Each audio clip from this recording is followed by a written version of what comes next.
Salut, ici Patrick Lagacé. Chaque matin, avec Fred, Catherine, Marc, Stéphanie, Yannick et Bénédicte, on vous informe dans la rigueur et la bonne humeur. C'est un rendez-vous dès 5h30. Lagacé le matin au 98.5 Montréal. L'inimitable. Nouvelles technologies, univers numérique et innovation. Voici une tasse de tech avec Alain McKenna et Pascal Forget. Bonjour tout le monde, bienvenue à un nouvel épisode d'une tasse de tech. Alain McKenna ici avec Pascal Forget. Salut Pascal! Bonjour Monsieur McKenna, très content de te parler. Pareillement, on a une grosse édition spéciale cette semaine parce qu'on reçoit la présidente de C2 Montréal, la conférence sur la créativité. En fait, le C veut dire deux choses, créativité et commerce. Merci. Donc, vous voyez un peu où ça se trouve. C'est au croisement de tous les termes qui sont très près de la techno, parce qu'on parle souvent d'innovation et c'est lié à cette espèce d'esprit d'innovation très start-up. Et donc, on va parler avec la dame de C2 tout à l'heure. On salue aussi, évidemment, nos commanditaires, parce que pas de commanditaire, pas de podcast. Vous savez comment ça marche. TELUS. Bonjour TELUS, sur le réseau duquel je suis en train d'enregistrer cette balado, parce que je suis à l'extérieur en ce moment, même si ça ne paraît pas dans mon super studio virtuel. Et Plan Hub, qui, comme toujours, est votre référence pour un forfait Internet à la maison, un forfait cellulaire pas cher, planhub.ca. On les salue. Je disais, on a une grosse émission cette semaine. Il y a du stock qui s'est passé. Ça en est passé des choses cette semaine, Pascal?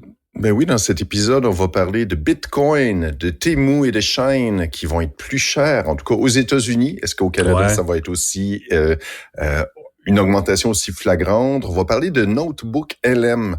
Alain, oui. Je suis tombé sur les fesses en essayant ça. Et oui, d'entrée de jeu, je parle de fesses. De la fin des mots de passe.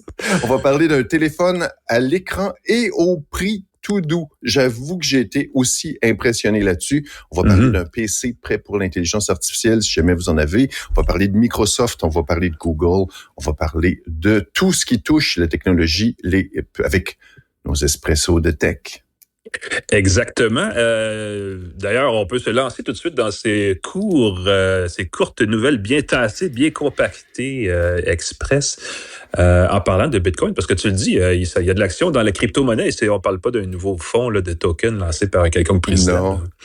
Non, on en a parlé à plusieurs reprises quand le cours a presque triplé, doublé au fil des épisodes, ça montait, ça descendait de façon dramatique.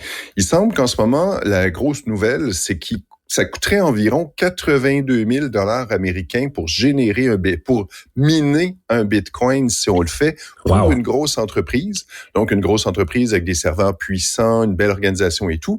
Mais pour les petits, pour les particuliers, pour les gens qui ont moins une grosse structure, ça coûterait 137 000 $ américains pour générer un Bitcoin. En ce moment, le Bitcoin, puis je parle de taux américain, le Bitcoin vaudrait environ autour de 100 000 $ la minute où on se parle. Ça vivote, ouais. Donc, pour les grosses entreprises, il y a encore une petite marge, un incitatif à générer des bitcoins. Mais il semble que pour les petits joueurs, le jeu en vaut plus vraiment la chandelle. C'est plus payant de tout simplement acheter de la crypto-monnaie si on croit que ça va augmenter en valeur au cours des prochaines années. Comme on parle des coûts d'énergie pour générer ça, c'est surtout ça. C'est le coût, évidemment, de l'installation des serveurs, des cartes graphiques et tout. Mais aussi des coûts d'énergie. En Allemagne, ce serait jusqu'à 200 000 $ américains en énergie pour générer un Bitcoin. Est-ce que ce serait pas une occasion au Québec? Est-ce que les crypto-mineurs québécois ont peut-être un avantage, comme l'électricité est à prix très, très bas au Québec? En plus, c'est de l'énergie verte. Est-ce qu'il n'y a pas des gens qui vont voir une occasion d'affaires de générer des bitcoins québécois? Ben, tu lèves un bon point, mais si on parle à Hydro-Québec, eux, ils seraient pas d'accord. Ils ont pas le goût parce que c'est considéré comme un petit peu un gaspillage d'énergie chez Hydro-Québec. Cette pratique très numérique.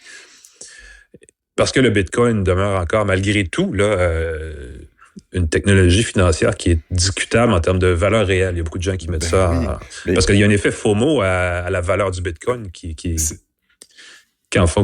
devient un peu sa raison d'être pour bien des gens. Là. Ben oui, les gens, la journée où ils cessent de croire au Bitcoin, le cours peut s'effondrer de façon dramatique et tous les millionnaires, sinon les milliardaires du Bitcoin, il y en a quelques-uns. Et imagine, Alain, si Hydro-Québec, avec ses surplus d'électricité, la nuit, les périodes creuses, s'était mis à miner des bitcoins quand ils valaient 25 sous chacun. Hydro-Québec aurait des milliards de dollars en banque, en crypto-monnaie. Il y a un intérêt assez important à ce que ça fonctionne.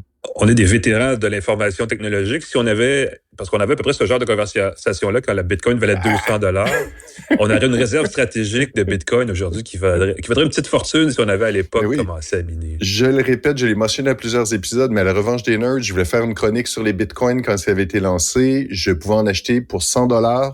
Il valait 25 sous chacun. Alain, ça fait quelques années quand même. Plus que millionnaire, j'aurais commandité le podcast, on l'aurait fait sur un bateau de croisière de luxe. On serait au Reine-Élisabeth en ce moment en train de manger des petits fours. Un paquebot de tech au lieu d'une tasse, une vulgaire tasse, effectivement. Mais pour ceux qui ont moins de sous, parlant de choses qui coûtent plus cher, des choses qui vont coûter plus cher, qui vont peut-être choquer certaines personnes. Il y a de l'activité dans le commerce électronique liée à la fameuse guerre tarifaire appliquée avec de variations continues par le président américain, parce qu'un jour il y a des taxes, un jour il n'y en a pas, mais cela dit, il y a une dualité entre les États-Unis et la Chine qui a un impact très concret sur les sites, les plateformes de vente en ligne qui ont commencé à afficher. Amazon le fait, là, et d'ailleurs, ils se sont fait chicaner par la Maison-Blanche. Et là, qui a raison? Écoute, c'est une conversation qu'on peut avoir dans un autre genre de balado, mais ils affichent donc ce frais d'importation. Et Temu, qui est le fameux site de liquidation massive chinois qui demeure très controversé à mon avis aussi, mais qui vend des produits à une fraction du prix de bien d'autres plateformes, a annoncé qu'elle allait afficher sur les articles qu'elle vend ce fameux frais d'importation qui peut faire monter le prix de ces articles de 130 à 150 %. Donc, 150 %, c'est 1,5 fois plus cher que le prix officiel initial. Et ça va être affiché. Ça fait rager les gens aux États-Unis les décideurs, les gens de l'administration du président Trump qui disent « Ça, c'est pas fin d'afficher le frais, c'est là l'injustice, c'est ça qui est pas correct. » Mais Temu explique qu'évidemment, ça affecte les ventes de ces articles aux États-Unis. En principe, ça devrait pas s'appliquer sur ce que Temu vend au Canada. Mais il y a aussi une petite guerre commerciale entre le Canada et la Chine et on ne sait pas encore exactement où on se situe par rapport à tout ça. Donc, ça va être à suivre. Si vous magasinez des vêtements sur le site de mode jetable Shein, c'est encore pire de ce côté-là. Pour les internautes américains, on annonce une hausse des prix de 377 % en moyenne. En fait, ça peut aller jusqu'à 377 %, ce qui est presque 4 fois le prix de base d'un produit à cause des taxes qui sont très élevées. Le droit de douane américain sur les produits chinois ils sont très élevés et forcément, ça crée, parce que la conversation, on dit c'est seulement pour certains articles qui s'adressent à un marché qui est le marché des États-Unis, mais ça crée un espace où d'autres fabricants vont aller aussi prendre la marge, donc vont augmenter leur prix. Donc forcément, ça va entraîner une hausse du prix des articles sur ces sites-là. C'est ça, enlevant la clause qui faisait que les importations de petite valeur n'étaient pas soumises à des taxes, les articles de 20, 30, 10 $ n'étaient pas taxés. Et là, maintenant, pouf, ils le sont. Fait que c'est sûr que cette taxe-là va s'appliquer, ce qui va peut-être donner une chance aux joueurs qui importent en plus grosse quantité quand tu as une facture de 2 000, 10 000, 100 000 $ de commande de vêtements. Là, toi, tu dois payer la taxe, mais si tu les vends à la pièce, si tu les achètes à la pièce directement de Chine, tu ne paies pas de taxes. Voilà. Ça va peut-être donner aussi un petit brasser la cage pour tout ce qui est les gens qui font du dropshipping, de l'importation directe. Oui. Ça va peut-être devenir plus flagrant à ce moment-là que ça vient directement de Chine, que c'est pas dans des entrepôts avec un certain contrôle de la qualité et une possibilité d'avoir un service local ou un intermédiaire. C'est bien de le local. dire parce que le dropshipping est de plus en plus raffiné. Et souvent, ce sont des marques très locales, genre T-shirt Montréal va te vendre une liquidation. Nous sommes en pleine fermeture de faillite alors que c'est absolument pas vrai. C'est une compagnie chinoise qui utilise cette stratégie marketing-là pour vendre des produits chinois, généralement de qualité très inférieure à ce qu'on peut avoir dans une vraie boutique montréalaise. Donc, ça va être intéressant de suivre ça, mais clairement, ça sera pas à coup nul, ce chamaillage géopolitique, je veux dire comme ça. J'essaie de faire un lien douteux pour se connecter à ses comptes d'achat en ligne, il faut un mot de passe. Et Microsoft, hier, je savais pas, le 1er mai, on le rappelle pas assez, c'est la journée internationale des mots de passe. Je suis content. Ah oui, il y a une journée pour ça. Wow. Ben oui, écoute, 1, 2, 3, 4, 5, 6, c'est pas un bon mot de passe, Alain. Et 1, 2, 3, 4, 5, 6, 7, 8. C'est pas un meilleur mot de passe, croyez-moi. Les escrocs vous ont, puis ABCDE, c'est pas bon non plus. Les mauvais mots de passe, c'est pas bon. Réutiliser ses mots de passe, c'est pas bon. Et Microsoft, hier, a annoncé que c'était la fin des mots de passe par défaut pour les comptes Microsoft. Et ça, je trouve que c'est une super nouvelle. Si on veut se connecter, si on veut se créer un compte Microsoft à partir de maintenant, on n'aura plus besoin de créer de mots de passe. Ça, c'est flyé, parce que d'habitude, on nous demandait tout le temps créer un mot de passe avec 8 caractères, des minuscules, majuscules, des caractères spéciaux. Puis là, c'était compliqué à retenir puis à générer. On avait des gestionnaires de mots de passe. Et là, maintenant, on va tout simplement utiliser la biométrie, un NIP, une clé de sécurité, un code très complexe qu'on a dans notre appareil. On s'identifie à notre appareil. Une fois que l'appareil sait que c'est nous, pouf, les clés vont être échangées automatiquement. Ce que ça fait, moi je trouve ça assez génial, c'est que ça arrive de plus en plus où j'arrive sur un site, puis pouf, je suis connecté. J'ai pas besoin d'entrer mon identifiant. Ça marche super bien. Les passkeys, la technologie d'avoir le mot de passe dans ton appareil, ton téléphone, ton ordinateur, ta tablette, c'est 8 fois plus rapide qu'avec un mot de passe. Et le taux de réussite serait de plus de 98% du temps. Alors que quand on rentre un mot de passe, on oublie le mot de passe, on se trompe, il faut taper son identifiant, il faut pascal@pascalforget.com, puis là je me trompe d'une lettre, j'entre mon mot de passe, j'oublie une majuscule, c'est pas évident, tandis qu'avec la reconnaissance par l'appareil, beaucoup plus rapide. Et l'autre chose que Microsoft a annoncé, c'est qu'on allait maintenant proposer par défaut la meilleure manière de se connecter, la plus sécuritaire. Fait qu'au lieu de te dire entre ton mot de passe, il va dire hey, je peux te reconnaître avec ton visage, montre-toi, tu as ton empreinte digitale, mets ton empreinte digitale, ou tout simplement prends ta clé de sécurité et branche-la dans ton appareil. C'est une bonne pratique d'ailleurs. Ceux qui nous écoutent, qui sont un peu plus technophiles, considérez d'avoir une clé de sécurité physique. Vous glissez ça dans un coffre, vous glissez ça dans un tiroir en sécurité. Si jamais il y a quelque chose qui arrive, la personne avec quelqu'un, donnez ça à votre notaire, donnez ça à votre le responsable de la trésorerie. Il y a des petites entreprises qui ont été prises avec des codes sources puis des propriétés intellectuelles verrouillées parce que le propriétaire avait tous les mots de passe de tout ça. Une clé de sécurité, ça peut être une option sécuritaire que vous pouvez mettre à la banque, à la limite, qui va permettre en cas de pépin, de récupérer vos comptes et tout. Il y a toujours le talon d'Achille de ces technologies-là, c'est que justement, quand on exige en alternative un NIP ou un mot de passe, ça vient un peu enlever la sécurité de la chose. Mais les passkeys, en principe, sont des extrêmement longs mots de passe qui sont automatisés par la machine. Exactement. Et c'est là où ça devient plus sécuritaire. Quand on entre un NIP, c'est qu'on est déjà authentifié dans la machine. Alors, c'est simplement pour valider que c'est toujours nous devant l'appareil. Au lieu d'avoir à taper un long mot de passe que quelqu'un pourrait nous voir en train de le taper, on a juste à taper un NIP pour dire hey, c'est encore moi qui est devant l'appareil. On valide et ça reste assez sécuritaire. Et rappelons, juste parce que ça me revient, de mémoire, les passkeys, c'est une technologie, ça c'est très vrai, c'est supporté par Microsoft, par Google, par Apple, par les grands fabricants d'appareils électroniques. Et ça fait partie d'une alliance qui, de mémoire, est la FIDO Alliance là, qui gère. Donc c'est un truc qui est au-delà de Microsoft pousse fort, mais ils sont pas les seuls, en fait. C'est un truc de l'industrie là, qui est poussé par tout le monde. Là. Il y a même des gestionnaires de mots de passe qui sont compatibles avec cette technologie-là. Fait qu'une fois que tu changes d'appareil ou d'entreprise, en théorie, tu pourrais passer d'un Mac à un appareil Windows et conserver tes passkeys d'un appareil à l'autre de façon transparente. Et on veut de l'interopérabilité. On aime ça. Ça, c'est le mot le plus difficile à dire et le plus important ces jours-ci dans les technos, effectivement. Pas pire, je trouve. Ça a super bien passé. C'est vrai qu'il y a toujours de la misère parce qu'il y a trop de syllabes trop rapprochées les unes des autres, mais bon.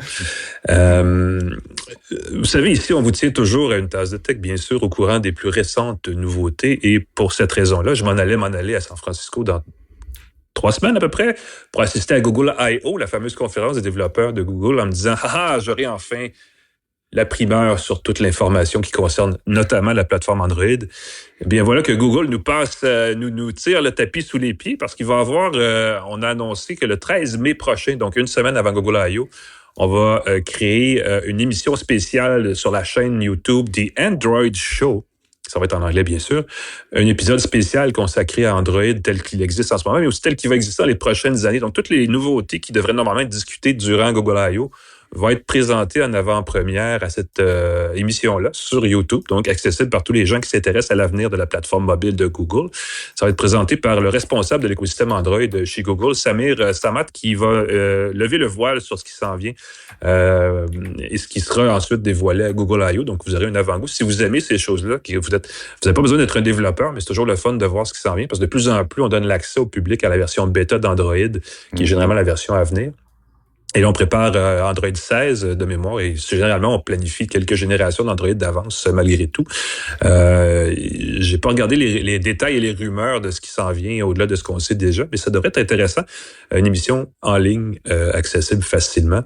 Ce que j'aimerais savoir, une question certainement qui ne sera pas abordée à cet événement-là, mais qui mérite d'être questionnée, c'est que s'en vient-il pour Android? Parce que vous le savez, Google a été accusé par la justice américaine et est en train de négocier avec la justice européenne sa position dominante dans certains créneaux qui soulèvent la question de est-ce qu'on va démanteler Google, est-ce qu'on va forcer aux États-Unis, on aimerait ça, le gouvernement aimerait ça.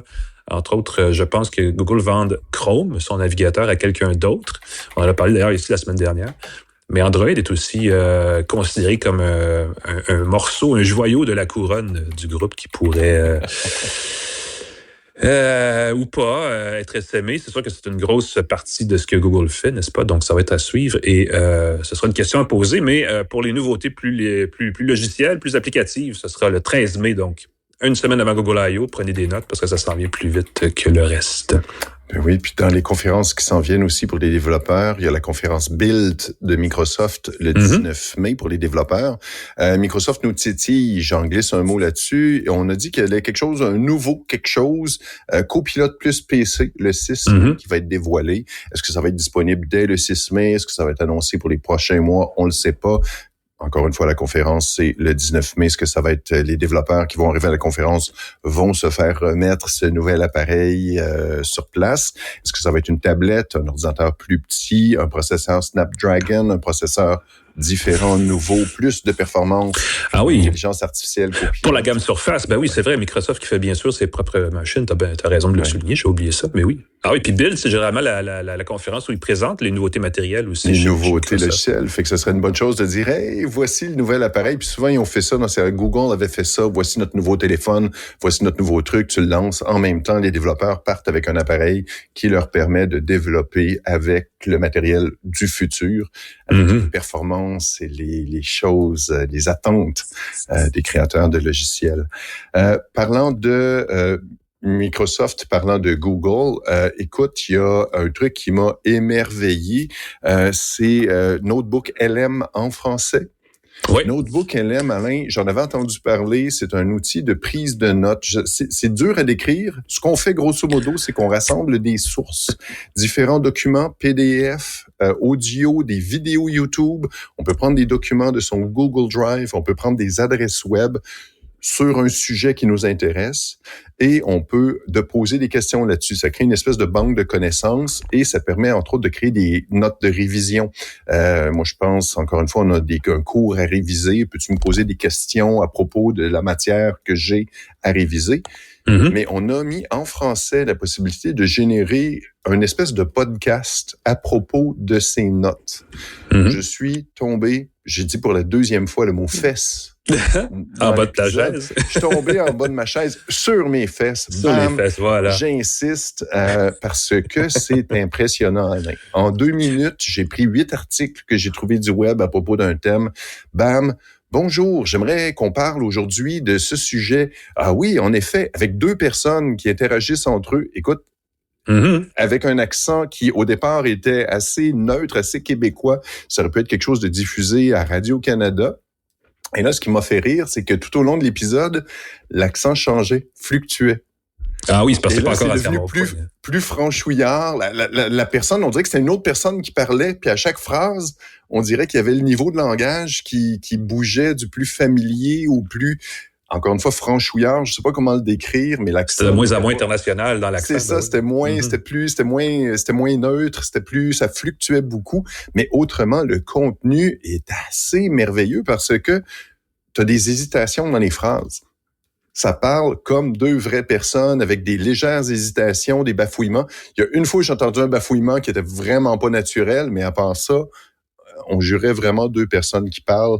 Je vous suggère de l'essayer. Notebook LM en français. Essayez ça. Donnez des sources. Si vous révisez une matière, si vous étudiez sur un sujet, vous avez une présentation à faire, puis vous voulez vous réchauffer, demandez à générer le podcast et tout. Vous pouvez même dire, concentre-toi sur un aspect des notes que j'ai pris et ils vont te faire un petit truc là-dessus que tu peux télécharger et écouter à ta guise. Si on fait pas attention, Alain, on va se faire remplacer par des intelligences artificielles. On va juste dire de quoi on veut parler, puis ça va prendre nos voix, puis ça va... Ben mec, je suis en parfait désaccord avec mon accent local. C'est pas si franchouillard que ça. C'était juste embêtant. C'était juste différent comment l'accent passait d'un français, je dirais, radio-canadien, assez neutre, à quelque chose qui était plus neutre, parisien, plus neutre. Ça fluctuait beaucoup. C'est la seule affaire qui m'embêtait. Mm-hmm. Mais j'ai été très, très impressionné comment... je rigole, mais Notebook LM est un outil à essayer. C'est littéralement appliquer un agent d'intelligence artificielle à la banque de données, la base de données que vous créez vous-même. Donc, il ne va pas déborder dans ses réponses de ce que vous lui soumettez comme contenu.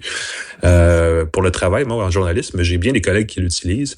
Et si j'étais étudiant, c'est sûr que je mettrais toutes mes notes de cours là-dedans pour générer des synthèses, des faux questionnaires, des choses comme ça. Ben oui, parlez-en aux étudiants parce qu'on pense que l'intelligence artificielle peut nous remplacer, mais l'intelligence artificielle peut nous aider beaucoup, beaucoup, beaucoup. Et combien de fois on aurait aimé que quelqu'un nous dise « Hey, OK, voici la matière que j'ai révisée. Pose-moi des questions pour que je révise. Fais-moi un petit podcast que je peux écouter qui va me résumer les grands points. J'étudie sur la Seconde Guerre mondiale. Voici les notes de cours. Bam, bam, bam. Ça me résume les grands points de mes notes pour que je puisse les absorber différemment. » Mm-hmm. Encore une fois, très impressionné. J'ai hâte d'y retourner ici. Allez voir ça. Fini sur une note. Je pensais pas qu'on en reparlerait un jour, mais les téléphones LG sont en fin de vie pour vrai, là. Ben oui, j'aime ça, la chronique funèbre. Il faudrait qu'on se mette une petite musique, là. Les téléphones LG, il y a encore des gens qui en possèdent, les téléphones LG qui étaient pas pire, pas en tout. Il y avait quelques bons coups dans leur gamme. Oui, et entre autres... Téléphone à écran incurvé, entre autres. Écran courbé. Il y avait entre autres le téléphone qui c'est ça, légèrement un peu comme une banane. J'aurais dû le garder, celui-là. Ils avaient aussi le téléphone modulaire là, où on pouvait remplacer des morceaux dont la batterie. Les blocs derrière, téléphone avec une carte audio. Téléphone avec un processing audio haute qualité. Alors, on disait, on veut avoir de la musique, de la meilleure musique. Tu branchais tes écouteurs là-dedans, ça sonnait vraiment bien. La compagnie LG a annoncé qu'ils arrêtaient leur serveur le 30 juin. Donc, les serveurs de mise à jour, encore une fois, le dernier modèle de téléphone LG... Ça fait quand même quelques années. Ouais. Android 12, c'est plus très récent, mais écoute, il semble que le 30 juin, les informations, les données des utilisateurs qui pourraient subsister vont être supprimées. C'est peut-être, si vous avez un téléphone LG, même si vous l'aimez beaucoup, le temps de passer à un appareil d'une autre marque. Et ça tombe bien, Alain, parce que je vous en propose un qui est beau, qui est cher, qui est le fun, et qui a une prise d'écouteur et qui permet d'écouter la radio FM. Qu'est-ce que tu veux? J'allais ajouter parce qu'il y a aussi la bande des réseaux 3G au Canada qui disparaît en juillet. C'est vrai. Donc, si vous avez un vieux téléphone LG, peut-être que ça vous affecte doublement. Donc, effectivement. Puis en plus, son téléphone, il est vraiment pas cher. Donc, pour les gens qui se demandent quelle est la solution à toute cette fin de vie de nombreux appareils, premièrement, ne les jetez pas, allez les faire recycler. Ça, c'est super important. Et ensuite, écoutez Pascal dans 2 segments, parce que dans le prochain segment, on va avoir une entrevue, on va vous parler de C2 Montréal, la conférence à laquelle on va assister nous aussi. Conférence qui est très intéressante. On parle de hockey, on parle d'intelligence artificielle, on parle de créativité. Encore malade. Pascal nous chante une petite chanson. Je suis certain que ça s'en vient. Donc, restez avec nous parce que ça s'en vient tout de suite après ceci. Une tasse de tech.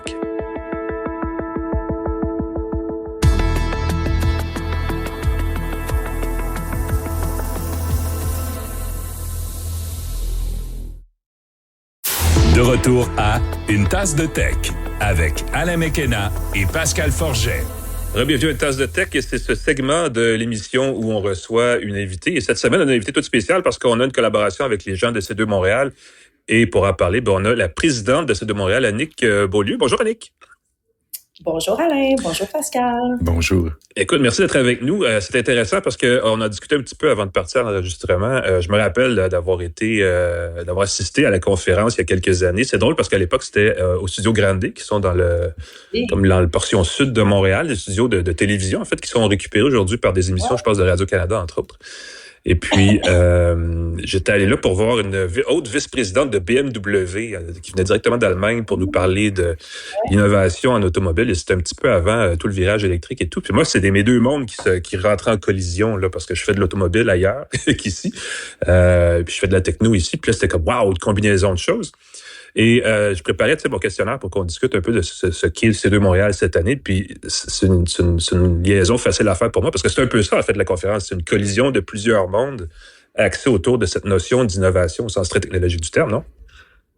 Absolument. Ben, comme C2, en fait, c'est pour les C, là, c'est commerce et créativité. Puis, tu sais, je pense tous les gens qui évoluent dans le monde des affaires présentement, là, je pense qu'on peut tout conclure que c'est plus complexe que ça a déjà été.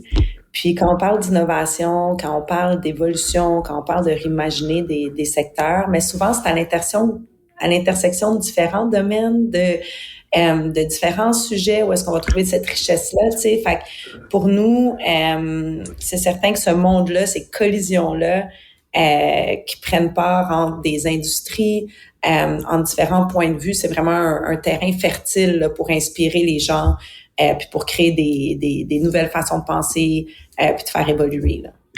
Cette année, ça a lieu du 20 au 22 mai prochain. C'est au Grand Quai dans le Vieux-Port de Montréal, exactement. Exact. C'est un magnifique site. Puis tu sais, je pense, Alain, comme tu disais, certaines éditions de C2 ont été dans ce que j'appelle des black box, là, donc l'Arsenal, les studios Grande. Puis ce qui est magnifique avec le Grand Quai, c'est que c'est un light box. Donc, c'est toute la lumière naturelle. Il y a vraiment, tu sais, il y a une superbe vue sur le c'est vitré, là. Ben oui. Mm-hmm. On a une magnifique vue sur le Vieux-Montréal.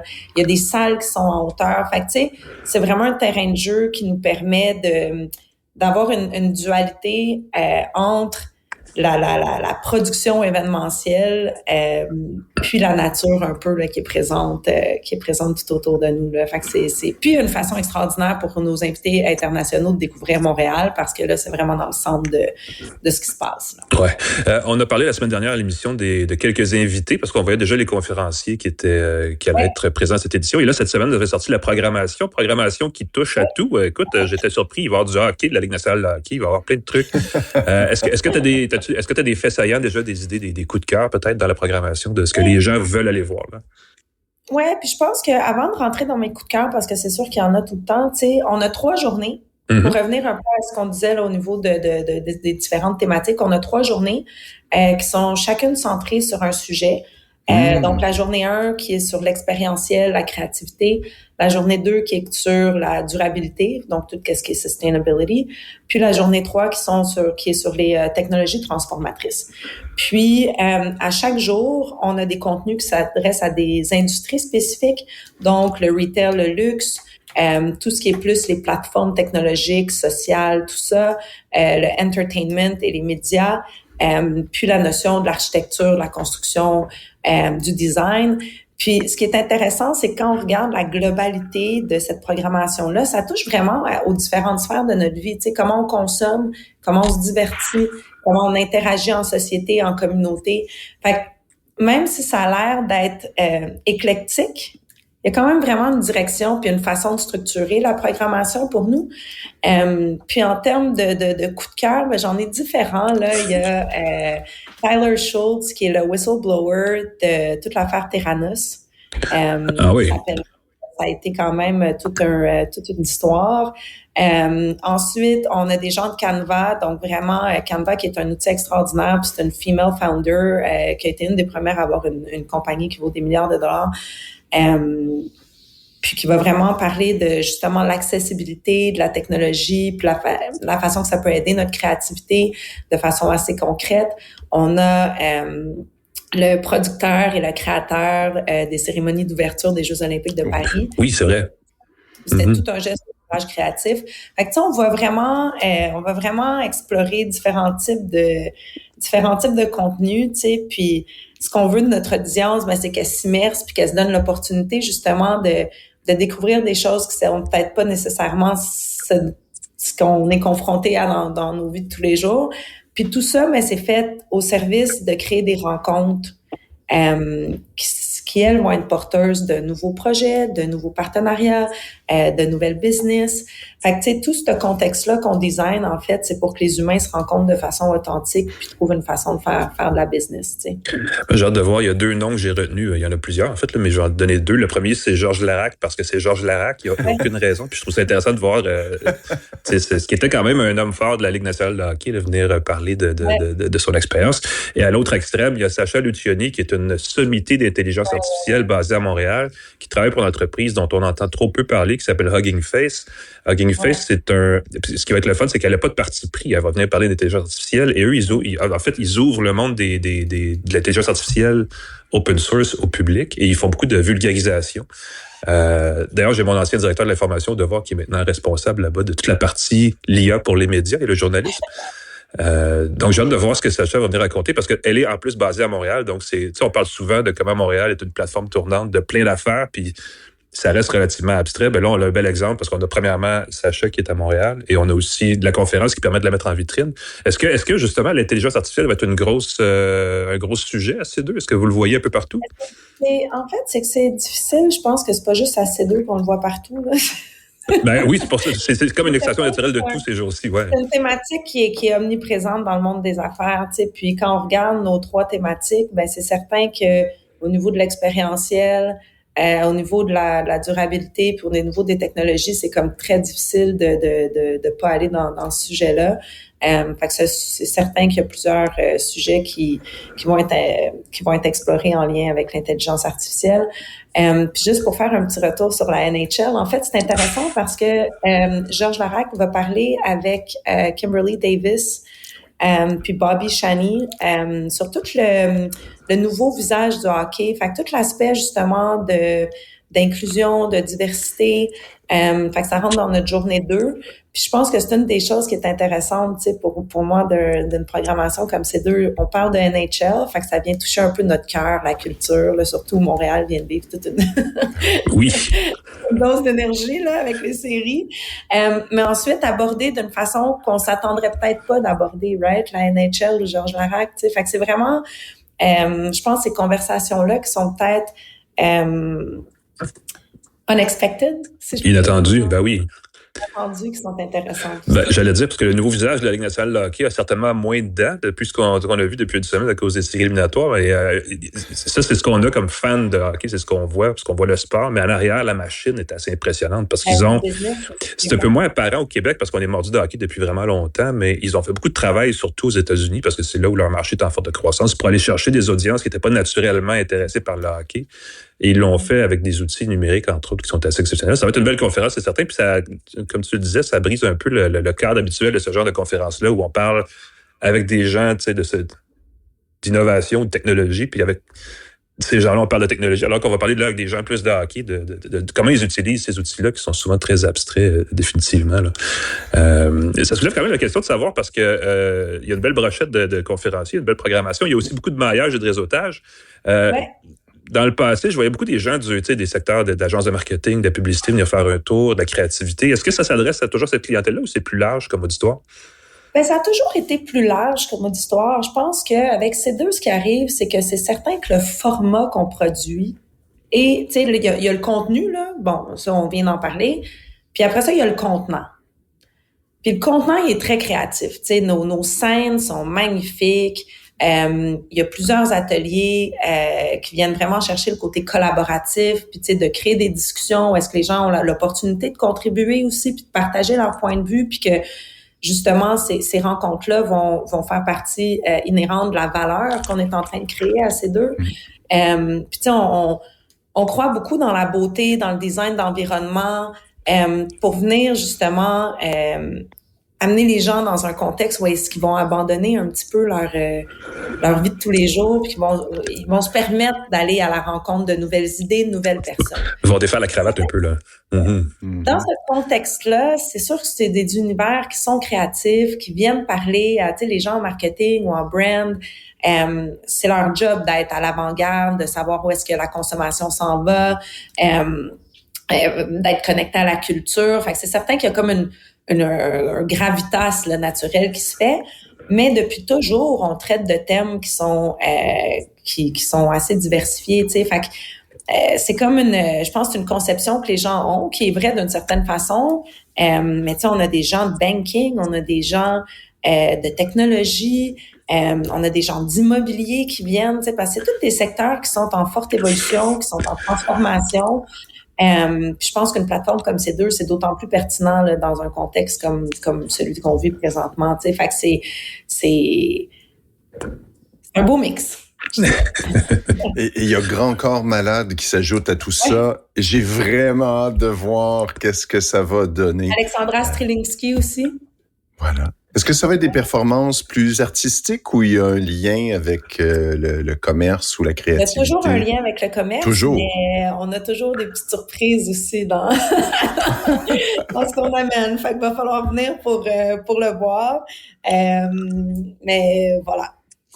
Pascal, il voulait faire un duo de slam avec Grand Corps Malade. Il nous a dit ça la semaine dernière. Mais ça, écoute, Pascal, peut-être que tu fais partie de nos surprises, hein, on ne sait pas. Ce serait vraiment agréable de parler comme Grand Corps Malade. Je pourrais te raconter mes salades. Ben là, c'est la même que tu en trouves une autre. Tu en as une deuxième, là, parce que tu as fait la même Je sais. J'essaie de t'impressionner. Des fois, je fais des blagues à ma blonde. Comme ça, je pars pendant 5 minutes en Grand Corps Malade. Comment on se prépare à C2 Montréal? À part acheter ses billets, évidemment, choisir ses journées. Est-ce que c'est un événement auquel on a un avantage à aller aux 3 journées? Ou on y va peut-être une journée seulement, on choisit ses préférences? Comment? Est-ce qu'on arrive le matin, on quitte le soir, épuisé, émerveillé, on arrive le midi? Comment on se prépare à ça et comment on en profite au maximum?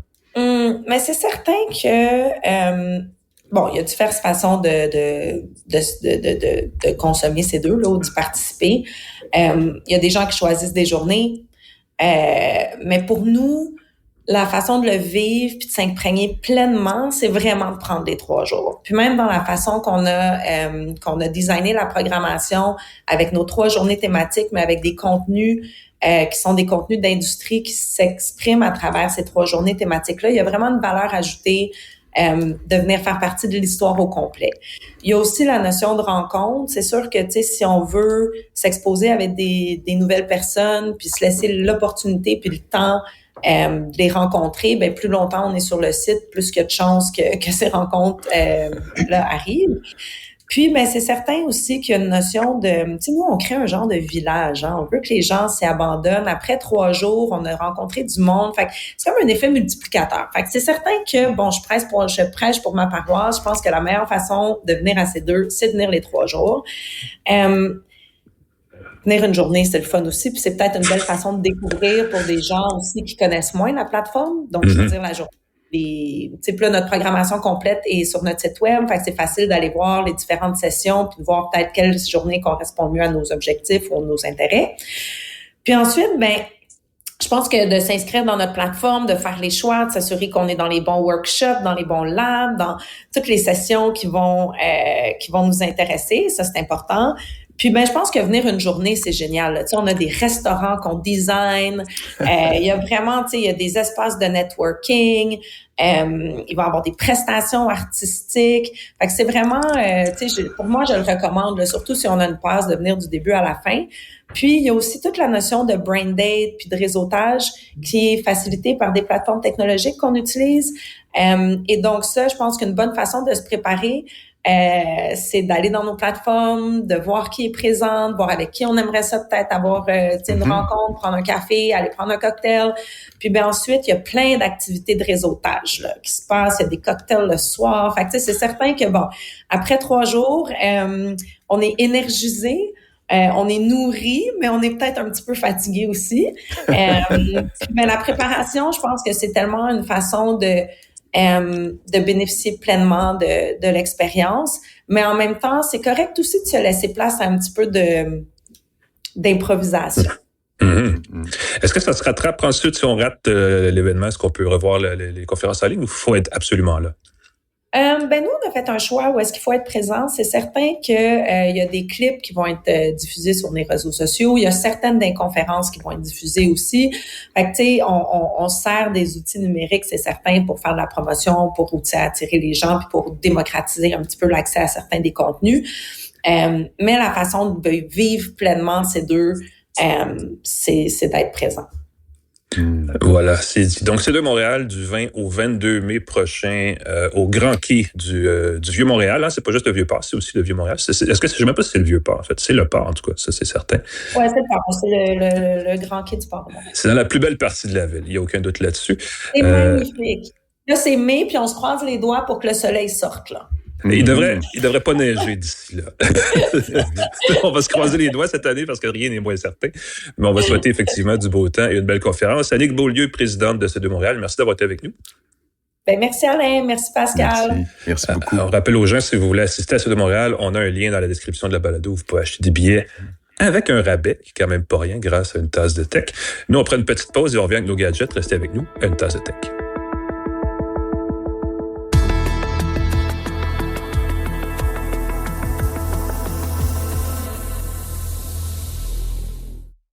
De retour à Une tasse de tech avec Alain McKenna et Pascal Forget. Nous revoilà à une tasse de tech pour nos gadgets de la semaine. Ceux qui nous regardent en vidéo ont peut-être remarqué différentes choses. Notamment, j'ai un fil dans mes AirPods en ce moment parce que j'avais plus de batterie et je l'ai branché. Va falloir que je vous en parle des AirPods parce que la mise à jour est survenue il y a quelques semaines pour l'audio sans perte. Nécessite ce fameux câble et change un peu la donne pour ce casque-là qui a du bon et du moins bon. Mais avant toute chose, parce que c'est la grosse nouveauté cette semaine, c'est Pascal qui l'a entre les mains. Et avant d'en parler, je vais juste vous rappeler, si vous allez voir dans la description de notre site ici, la souveraineté des données vous inquiète de vos données à vous. Là. Si vos données hébergées sur le web, vous dites... Ma parole, ça me prendrait un fournisseur hébergeur québécois, canadien, parce que la vie étant ce qu'elle est, c'est toujours le fun d'avoir ces choses chez soi. Ben, il y en existe un qui s'appelle Planet Hoster, et c'est un partenaire d'une tasse de tech. Et vous pouvez trouver sur notre page de balado, sur la description de notre balado, des liens vers leur service à moindre coût, parce qu'on a un spécial, une tasse de tech qui est offert par Planet Hoster. Vous pouvez aller voir ça. C'est dans la description. C'est long à dire l'URL, je vous la dirai pas, parce qu'en plus, une très grosse économie, cependant, ça vaut la peine d'y aller. Regardez dans la description. Exact. Déjà qui sont pas chers, vous sauvez encore plus des sous et c'est québécois. Donc, 3 bonnes raisons. Allez voir ça.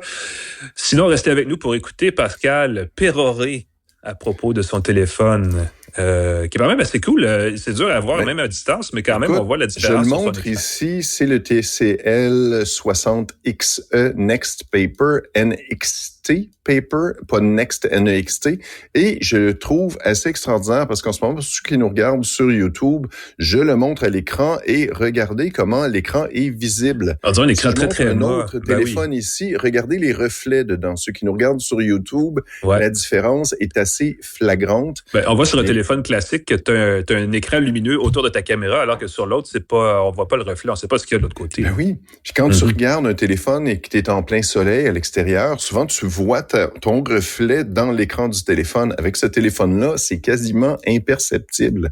L'écran Next Paper, je le trouve assez génial. Si vous lisez beaucoup, si vous servez de votre téléphone comme liseuse pour lire du contenu, honnêtement, c'est peut-être pas l'écran que vous voulez si vous voulez regarder du contenu vidéo beaucoup. Ça le fait. C'est un taux de rafraîchissement de 120 Hz. Il n'y a aucun problème.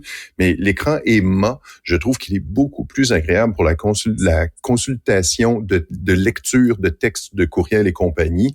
Très fonctionnel aussi pour les vidéos. Mais le truc qui est absolument extraordinaire, et je vais le montrer live, ceux qui nous regardent sur YouTube. Juste pour ça, ça vaut la peine de nous regarder. Il y a un petit interrupteur sur le côté qui permet d'activer le mode Max Ink. Et ça, quand je l'ai fait, j'ai vraiment fait un wow digne de la Matrice. L'écran devient en nuance de gris. Un écran monochrome, c'est intéressant ça. Il devient monochrome et il devient, il tombe dans un mode minimaliste, le mode dans ce cas-ci Max Ink, qui est noir et blanc, une nuance de gris, je sais pas trop comment le décrire. Ouais. Toujours avec l'écran super anti-reflet, qui est vraiment génial, très mat, et qui permet d'avoir jusqu'à 165 heures de batterie, jusqu'à 7 jours dans certains cas. Ben, ça reproduit le comportement d'un écran e-ink, les fameux électroniques des liseuses. Là. Exactement. Donc, l'écran est doux pour les yeux, il est conçu avec moins de lumière bleue et compagnie, et vous pouvez avoir, encore une fois, c'est un mode qui est minimaliste, le choix de 7 applications Android de votre choix que vous pouvez afficher rapidement. Si jamais vous avez besoin des autres applications, vous activez l'interrupteur, ça prend 3 secondes et vous tombez dans le mode Android régulier. Vous utilisez les applications de votre choix. Mais tu sais que la semaine dernière, j'ai parlé du Light Phone qui te limitait beaucoup au niveau des applications. Si tu veux déverrouiller un Bixi, tu peux pas. Si tu veux appeler un Uber, tu peux pas. Si tu veux, je sais pas moi, contrôler ta domotique, tu peux pas avec le Light Phone. Avec celui-ci, tu as le meilleur des deux mondes. Tu as toutes les applications Android de ton choix si tu veux. En mode Max Ink, si tu veux décrocher, si tu veux lire, si tu veux quelque chose de plus apaisant, tu as 7 de tes applications préférées que tu peux utiliser. Quand on y pense, c'est plus qu'assez. Si tu as besoin de déverrouiller tes Bixi, tu mets l'application Bixi. Si tu as besoin d'application de lecture, tu peux mettre ton application Google, ton application un petit Kindle, Amazon, un petit Kobo, ton application Kindle, ton application Kobo. Tu peux mettre tout ce que tu veux pour lire et ton téléphone en mode minimaliste est activé. Avec jusqu'à 7 jours d'autonomie. Ça, c'est un gros plus, oui. Ben oui, tu pars la fin de semaine avec ton téléphone en mode minimaliste, tu décroches, parce que c'est moins invitant en mode noir et blanc. Tu veux pas regarder des vidéos YouTube en noir et blanc, ça marche, mais c'est pas beau. On ne fait pas ça, on va décrocher vite. Tu peux regarder TikTok, mais c'est pas beau, c'est en noir et blanc, c'est pas invitant, mais tu peux. L'autre truc qui est cool, c'est que tu as la radio FM dedans. Ah oui, il y a synthoniseur FM direct.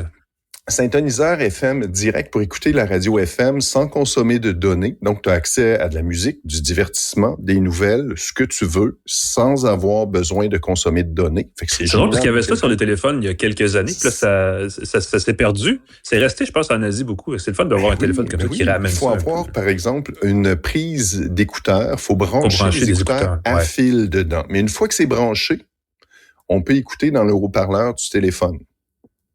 Fait qu'on a, encore une fois, quelque chose de vraiment cool, parce qu'avec le Light Phone, on peut écouter de la musique, mais on n'a pas Spotify. On n'a pas, donc, avec là, si on veut pas installer Spotify ou qu'on veut pas payer pour Spotify, payer moins Alain, ton excellent livre, tu peux écouter la radio FM, tout simplement, de la musique, des nouvelles, du divertissement, avec ton téléphone, sans rien installer. Les gens disent, c'est facile, tu as juste à mettre tes MP3, convertir tes CD, les prendre, les mettre dans ton téléphone, tu peux les écouter. Oui, mais c'est du bidouillage. Tu n'as pas toujours le temps ou le goût de faire ça. Puis à un moment donné, une fois que tu as fait le tour de tes MP3, l'autre affaire qui est pas pire, on retombe un peu à quelque chose qui était normal il y a quelques années. Tu as la possibilité d'étendre ton stockage avec une carte micro SD jusqu'à 2 téraoctets. Oui, ça aussi, ça s'est perdu, tu as raison. Et là, tu te dis, OK, quelqu'un qui veut vraiment mettre des MP3 dans son téléphone, il y a jusqu'à 2 téraoctets. Quelqu'un qui a une puce micro SD avec des livres, par exemple, dedans, peut les regarder dans son téléphone. Fait que tu as vraiment le meilleur d'une liseuse. Et encore une fois, le seul défaut que je vois, c'est que pour moi, la luminosité en mode Max Ink, la luminosité minimale pourrait être un tantinet plus bas. Ah oui. Là, je fais je cherche. Oui, t'es dans les détails, là. Oui. Je cherche la bébite parce que j'ai tendance à mettre ma luminosité très, très basse quand je lis, même le soir surtout. Là, ça me semblait juste un tout petit peu plus élevé que j'aurais aimé, mais c'est vraiment du nitpicking, là. C'est du détail ici. L'affaire qui est flyée, c'est dit, mais combien je paierais pour cet appareil extraordinaire qui est le meilleur d'un téléphone, le meilleur d'une liseuse? 325 $ au Canada. C'est typique de TCL, ça. 25 $, c'est quand même assez extraordinaire. Le bémol, si tu veux avoir le téléphone le plus performant, c'est pas le cas. C'est un téléphone avec un processeur moyen de gamme, disons-le comme ça, qui tirera pas. Mais encore une fois, si tu fais pas du gros gaming, si t'as pas besoin que ce soit... Puis moi, j'ai pas senti que c'était très lent, là. Est-ce que c'est la plus récente version d'Android ou est-ce qu'on a une... Version 15 d'Android. Ah bon, on va déjà avoir droit combien on va avoir droit de mise à jour. On peut utiliser des options d'intelligence artificielle dedans, c'est ce qui est indiqué. Je m'en suis pas servi. J'avais un autre petit détail, c'était... Ça m'échappe. Lisez mon billet sur mon site. Ça va avoir plus de détails là-dessus.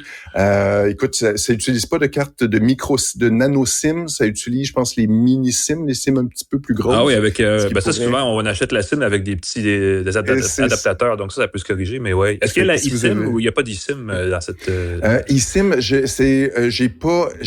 vérifie ça et je le mets sur mon site. Parce que c'est souvent de plus en plus les fournisseurs poussent pour copier la eSIM plutôt que d'installer une SIM physique. Là. Ben oui, on pourrait déplacer cette SIM-là, mais pour un téléphone d'entrée de gamme, un téléphone pour quelqu'un... À $300, il n'y en a plus beaucoup. Là. Ben $300, radio FM, encore une fois, super cool pour ne pas avoir à payer pour un service de musique, écouter ses nouvelles, ainsi de suite. La possibilité d'utiliser toutes ces applications, plusieurs jours d'autonomie, jusqu'à 7 en mode MagSync, très apaisant comme affichage, quelqu'un qui trouve que les écrans sont trop lumineux. Et surtout l'anti-reflet qui est vraiment... ça se distingue beaucoup. Là. Tu regardes le téléphone, quand je l'ai déballé, là, je croyais que l'écran du téléphone, c'était le dos du téléphone. Normalement, on voit que le côté, c'est assez distinctif, le côté du dos du téléphone. C'est plus comme du verre. Là. Ben oui, c'est ça. C'est comme du verre d'un côté, c'est luisant, et de l'autre, c'est mat. Ou mat. En français, les gens disent mat. C'est mat. En anglais, c'est mat. Au Québec. Voilà. Et... ici, je pensais que c'était le dos du téléphone. J'ai fait comme, ben voyons, j'ai allumé le téléphone. Je fais, oh! Magique. Voilà. Si vous avez quelque chose de différent, de le fun, vraiment pas cher, TCL 60XE, Next Paper, gros coup de cœur de mon oncle Pascal. Merci, mon oncle Pascal. Très Merci. De mon côté, j'ai pris des notes parce que juste le nom de l'appareil, il faut s'en rappeler, c'est c'est un PC, en anglais, ils disent AI PC. Donc, c'est un ordinateur qui, vous l'aurez compris, est conçu autour de la notion d'avoir une intelligence artificielle générative dans la main, pas dans la poche, parce que ça prend un méchant pantalon cargo. Prendre une grande respiration, Alain, avant de commencer ça. Je vois le nom dans les notes, puis je suis comme, eh boy! C'est le EliteBook G1i Next Gen AI PC. Ça dit ce que ça a besoin de dire. Et moi, ça m'a fait réagir en partant parce que c'est disons, comment je dirais ça? Il y a un petit côté vision de l'esprit, il y a un petit côté optimiste à ce virage vers l'IA parce qu'à la fin de la journée, les applications révolutionnaires ne sont pas encore entièrement en marché. Et cet appareil-là, malheureusement, le décrit bien ce phénomène-là. Et c'est une super machine, cela dit. La mécanique est vraiment extrêmement intéressante. Si vous connaissez la gamme EliteBook d'HP, on est exactement dans le cœur de cette gamme-là. C'est un appareil qui est dans un fini métallisé. On peut choisir dans différentes couleurs, mais celui-là est foncé. Vous le voyez si vous nous regardez en vidéo. Donc, très sombre, très élégant, très mince. Ça, c'est le fun. C'est un appareil qui est destiné, et ça, j'insiste un peu là-dessus, aux entreprises. Donc, les acheteurs en entreprise qui achètent des gammes achètent souvent des portables un petit peu plus beaux pour les plus hauts dirigeants. Et c'est un peu là qu'on cible avec cet appareil-là chez HP. Mais ça serait le fun que les gens qui ont un ordinateur de travail considèrent quand même cet appareil-là, quoi qu'il est un petit peu plus cher, parce que les gros appareils qu'on reçoit par le bureau, qui sont toujours trop gros, pas portables, désagréables, on sent qu'ils sont surtout achetés parce qu'ils sont pas chers et souvent, ils ont des fiches techniques décevantes. C'est pas le cas ici. Ici, on a les nouveaux processeurs Intel Core Ultra de la plus récente génération, prêts pour l'intelligence artificielle. Donc, on a le fameux CPU, GPU et NPU, les 3 coprocesseurs combinés pour donner naissance à cette capacité de calcul nécessaire pour l'IA générative. On dit que, conforme à la vision de Microsoft, c'est ce qu'ils appellent, eux, leur PC Copilot Plus, je ne sais plus avec AI ou pas au bout, 48 TOPS, donc 48 000 milliards d'opérations possibles par seconde. Donc, c'est une capacité de calcul qui permet de générer nativement des contenus d'IA. Donc, vous pourriez, par exemple, installer un logiciel qui permet de faire rouler localement, donc pas nécessairement sur un serveur distant, un large modèle de langage, un LLM, et avoir votre propre version de Llama, de DeepSeek, de Gemini sur la machine et le faire rouler, et ça fonctionnerait plutôt bien. Pour un appareil qui n'est pas très gros, c'est quand même le fun. 16 GB de mémoire vive en partant, de base. C'est préférable, à mon avis, d'y aller avec 32 gigaoctets si vous voulez faire justement de l'intelligence artificielle parce que ça paraît rapidement quand on n'a pas assez de mémoire vive. Le stockage de base, c'est un SSD, donc c'est quand même mémoire qui écrit et qui lit très rapidement les données. Ça commence à 512 gigaoctets. Comme tout appareil Windows 11, vous le savez, écran tactile, bien lumineux, bien détaillé. J'alterne souvent entre Mac et PC et l'écran tactile, une fois qu'on l'adopte, c'est difficile de s'en sortir. C'est assez pratique. Évidemment, ça fait des traces dans l'écran. Il faut le nettoyer de temps en temps, mais c'est un moindre mal. Je vais vous dire ceci, et c'est une qualité à la fois et un défaut. Il y a 2 ports Thunderbolt USB-C, là, Thunderbolt 4. Il y a un port USB-A qui sert d'alimentation, c'est un USB 3.0 là, qui sert pour l'alimentation, entre autres. Il n'y a pas de sortie HDMI. Il n'y a pas de sortie HDMI direct, mais les ports Thunderbolt, vous savez, ça fait tout ce que vous voulez que ça fasse. Vous pouvez avoir un adaptateur facilement USB-C, soit directement vers un moniteur externe qui est compatible avec USB-C, ou un adaptateur HDMI, ça existe, c'est pas très cher, mais il est pas intégré. Donc ça, c'est peut-être un peu limite de ça. J'ai dit 2 ports, il y en a un troisième de l'autre côté qui est aussi un port d'alimentation. Il y a différents protocoles là, dans la forme USB-C. Là. Il y a Power Distribution qui a différentes versions. Il y a plein de façons pour limiter ou accroître la qualité de recharge et tout ça. J'ai oublié la version de ça ici, mais ça charge quand même assez bien par USB-C. Faites-vous en pas. J'ai chargé tantôt 15 minutes et j'ai repris 50% de la batterie. Wow. Donc, c'est quand même pas mauvais. Une batterie qui, conforme à... de mémoire, c'est la norme Intel Evo, là, propose 18 heures d'autonomie environ. Évidemment, ça varie selon l'usage. Au-delà de 12 heures, c'est parfait parce que c'est une journée de travail sans vous casser la tête. Si vous faites des rencontres, vous bougez beaucoup, vous allez au café, ça vous prend un ordinateur, vous devez travailler. Même nous, ici, des fois, je le fais, je dois faire du montage vidéo après avoir enregistré le balado. Je le fais sans me brancher. Et ça passe parce qu'on a assez de batterie. Et tout d'un coup, il y a comme une inquiétude qui disparaît. Et mon Dieu, que la journée passe mieux quand on le sait qu'on a. Et ça, c'est un gros plus. C'est présent ici. Au niveau applicatif, c'est un peu plus compliqué. Il y a lecteur d'empreintes, il y a Windows Hello, il y a aussi une suite de sécurité qui s'appelle HP Wolf Security qui ajoute plein d'affaires. Je comprends l'importance, et tout le monde le sait, l'importance de la cybersécurité, de protéger son ordinateur. Mais il arrive à un moment donné où ça s'empile et ça devient tellement fastidieux que j'ai l'impression que des gens doivent un peu tourner les coins ronds et que ça devient son propre ennemi, cette logique-là de surempilage d'applications. Et dans l'intelligence artificielle, on arrive à peu près au même constat sur cet appareil parce qu'il y a évidemment la suite Copilot qui est intégrée à Windows. Ça permet, entre autres, d'améliorer le rendu de la caméra. C'est vraiment l'application la plus concrète de l'intelligence artificielle de ce genre d'appareil-là. On peut flouter l'arrière-plan, comme vous le voyez peut-être sur mon image en ce moment. On peut cadrer le sujet, donc ça veut dire que même si cette caméra ou notre ordinateur est un peu croche, le sujet demeure au centre de l'image. Et on peut aussi, ça je le fais pas, mais je sais que ça se fait, on peut tricher sur le regard, c'est-à-dire qu'on peut donner l'impression qu'on regarde toujours la caméra alors qu'on regarde nos notes. ça, je l'active pas parce que ça me crée une petite gêne, mais je sais que c'est très utilisé. Et ça, c'est dans Copilot. Et Copilot ajoute aussi une suite de génération de texte dans la suite Office, dans les courriels, dans Outlook. Il ajoute aussi de la synthèse, de génération d'images, toutes les applications d'IA générative. Et là, on se dit, cool, j'ai tout ce qu'il faut. Mais non, attendez, parce que HP a sa propre suite d'applications d'IA ajoutée à Copilot, qui, elle, est en bêta. Et là, on le sait, l'IA a ses limites. Souvent, ça hallucine ou ça crée des choses qui ne sont pas tout à fait ce qu'on veut. Et quand on ajoute l'étiquette bêta, ça veut dire que le logiciel n'est pas entièrement peaufiné. Donc, laisse place à ce genre d'erreur plus fréquemment. Et ça, je trouve ça un peu embêtant dans la mesure où cet appareil-là est vendu à des professionnels mobiles, donc des gens qui ne veulent pas avoir à gérer des erreurs. Donc, j'étais un petit peu agacé parce que c'est un appareil qui a tout ce qu'il faut pour être prêt pour cette fameuse génération d'intelligence artificielle qui devrait, en principe, révolutionner notre travail. Mais la promesse reste à être concrétisée par de l'applicatif concret. Évidemment, l'applicatif concret existe si vous téléchargez des logiciels, des LLM, des larges langages de modèles. Oui. Larges modèles de langage, mon Dieu, l'anglicisme n'est pas évident, qui sont la plupart téléchargeables gratuitement, qui sont open source, donc utilisables sans frais.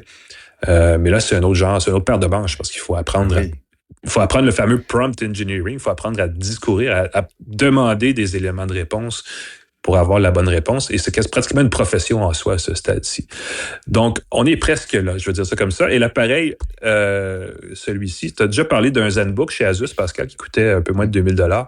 Lui est 2400$. Donc, je trouve que c'est un petit peu cher. Mais je pense que c'est dans la gamme de prix des PC IA, des portables comme ça, comme ceux-là, chez les autres fabricants aussi. Sauf que à ce prix-là, J'aimerais que la suite bureautique, la suite logicielle soit plus complète. Voilà. Sinon, écoute, belle machine. Je rappelle le nom. Je vais retourner au début de ma liste parce que grande respiration. Le EliteBook G1i Next Gen AI PC. C'est bien là parce que HP vend aussi le EliteBook G1Q, qui n'est pas le G1i. Et il y a plusieurs déclinaisons comme ça. Il est achetable. Vous pouvez l'acheter par vous-même si vous êtes un particulier, mais il est chez HP, on cite beaucoup les entreprises. Et si vous êtes un acheteur d'entreprise, allez jeter un coup d'œil, c'est une belle machine pour lui. Et si vous avez la suite logicielle qu'il vous faut pour faire vivre le meilleur de cette machine-là, vous serez très heureux. Sinon, il y a effectivement beaucoup de superflu en attendant des applications au-delà de la génération d'images un peu maladroites que les outils actuels nous proposent. Oui. Je repense, on parlait de la série Silicon Valley. Ceux qui ne connaissent pas cette série-là. Sur HBO aux États-Unis, qui était repris par Cray sur le web. Puis je pense au nommage d'appareils. OK, il faut qu'on dise que c'est un EliteBook. OK, mais là, c'est le G1, notre série G1. Oui, mais c'est I parce que là, c'est intelligence. Oui, mais il faut dire que c'est Next Gen. OK, mais là, on rajoute ça ici. Puis là, mais c'est un AI PC. Fait que là, OK, tout le monde, on va s'entendre. On va par comité décider que c'est le EliteBook G1 I Next Gen AI PC au lieu d'appeler ça juste EliteBook G1. Et on n'a pas dit non plus qu'il est conforme à Intel Evo et qu'il est aussi considéré comme un PC Copilot Plus par Microsoft. Donc, on a pu faire un autre produit de 2 pages facilement.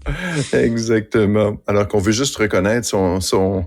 Si c'était Alain McKenna, chroniqueur techno, La Presse, Inc., QC, ainsi de suite, je t'appellerais moins souvent par ton prénom complet. Je te jure, ce serait juste Alain, tout court. Exact. Voilà. Montée de l'éditorial et qu'on est moins méchant cette semaine. C'était une semaine assez légère, mais je suis près d'un lac ici, ça me rend très zen, donc effectivement, ça doit être un peu ça. Et voilà. On remercie nos partenaires TELUS, Plan Hub, C2, Planète Hoster. Merci d'être là. Merci de nous permettre de rendre ce podcast vivant, dynamique et nous permettre de vivre. Merci à Cogeco Média pour la mise en onde. On diffuse partout dans le monde grâce à Cogeco Média. Tous ceux qui nous écoutent dans l'univers et ainsi de suite. PascalForget.com pour me suivre. J'ai ma critique plus complète du téléphone Next Paper 60XE. Gros coup de cœur, pas cher, sympathique. C'est peut-être pas pour tout le monde, ceux qui veulent un téléphone performant. J'ai pas parlé des caméras en passant, c'était ça que je voulais glisser un mot. Il y a 3 caméras à l'arrière, ça prend des photos très, très correctes. Mais évidemment, ceux qui veulent avoir la fine pointe des photos, c'est peut-être pas encore une fois. 325$, 3 caméras, vraiment quelque chose de bien. N'hésitez pas. Et Alain McKenna, on peut te lire, entre autres, dans la presse, je l'ai mentionné. Et on peut lire toujours ton excellent livre, Payez moins. Ben oui, allez vous le procurer de ce pas. Il en reste quelques-uns. J'en ai vu l'autre jour au Renaud-Bré, donc n'hésitez pas à aller voir ça. Moi, je vous souhaite une bonne semaine. Je vous souhaite de prendre soin de vous, de pas trop vous faire avaler par l'IA, n'est-ce pas, qui menace, selon à qui vous parlez, dans l'univers entier ou pas. Et nous, on vous revient la semaine prochaine pour une autre tasse de tech. Salut tout le monde.